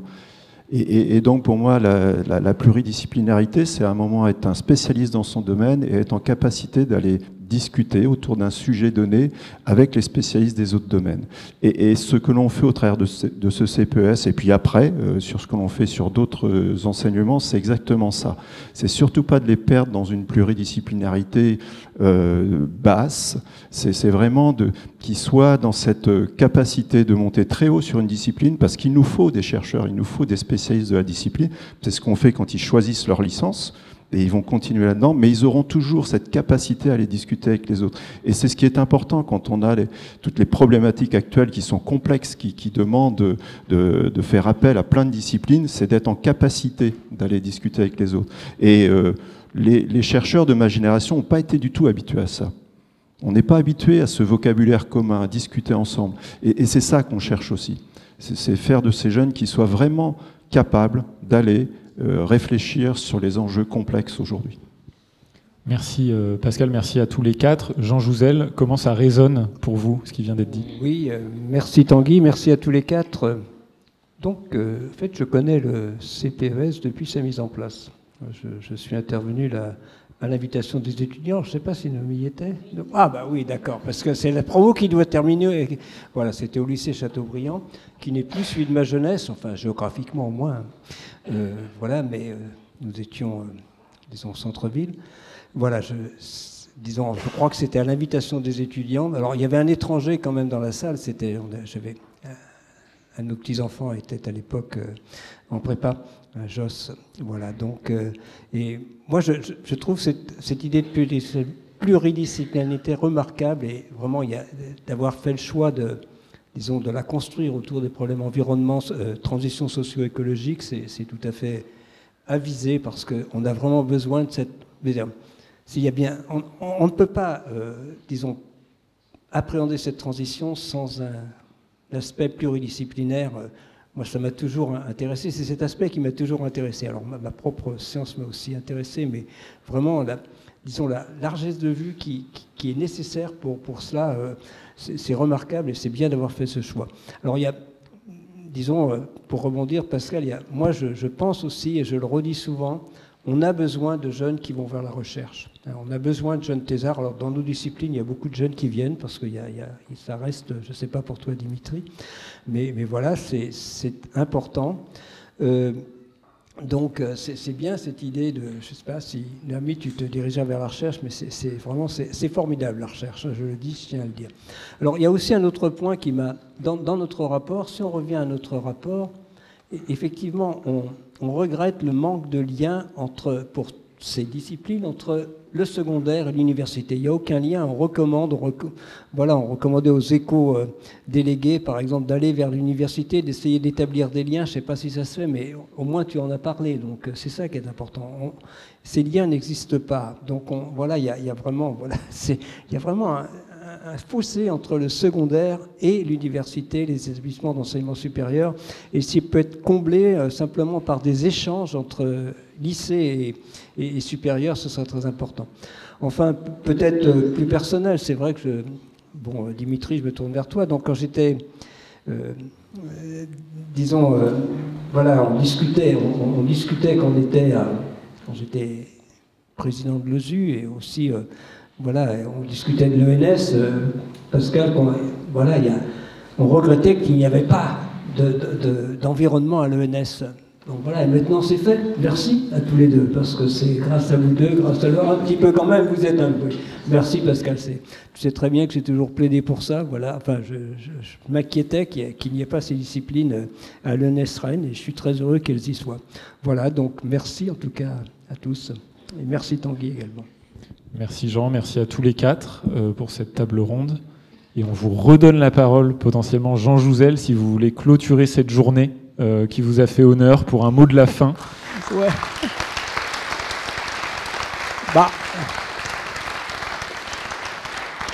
Non, alors là, Tanguy, j'ai rien préparé, non plus avant, pas beaucoup, mais voilà, beaucoup d'émotions. Et j'ai bien aimé cet après-midi organisé autour de, justement, de cette nécessité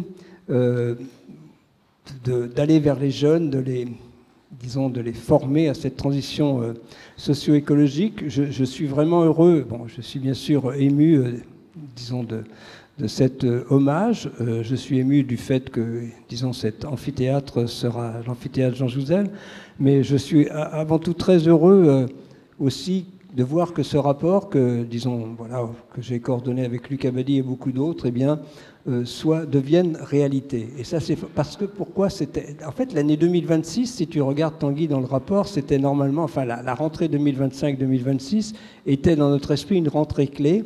Et donc je remercie l'Université de Rennes d'être pionnier, parce que je ne suis pas sûr qu'on soit dans le même état d'avancement dans toutes les universités et les établissements français. Ce serait très bien, mais en tout cas, merci à vous, vous êtes assez formidables. Un grand merci à vous tous et à tous ceux qui ont été avec nous cet après-midi.